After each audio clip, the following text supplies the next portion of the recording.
أهل البيت يخلقون ولا ما يخلقون؟ شنو هالكفريات هذه؟ ما كل شيء مولانا.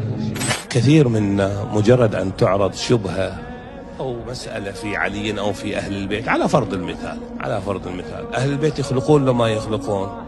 شنو هالكفريات هذه؟ ما كل شيء مولانا. عيسى ابن مريم تشوفك مهتد تقولها ويخلق وفرحان بها، عادية عندك. لأن الله قال، هذه هم رسول الله قال له، الله هم قال في علي أنه يخلق، لكن لا نريد الدخول في التفاصيل هنا. ولو أن قرآنا سيرت به وقطعت به وأحيي به، القرآن له علم القرآن عند من؟ ثم أورثنا الكتاب الذين اصطفينا من عبادنا. صحيح، اللي عبادنا هم شنو؟ عندهم علم القرآن. القرآن تقطع به الأرض، تحيا به الموتى، كل شيء يصير به. علم القرآن عنده يمكن أن يحيي أو لا. انتهى الموضوع، صارت سالفة ليش مسوي شبكة وعركة وشوية تكفرني وشوية تطلعني من الدين.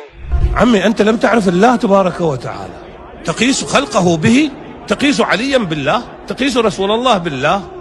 يخلق يرزق يفعل كل شيء، لكن هل قلنا أنه يخلق يرزق يفعل كل شيء باقتداره؟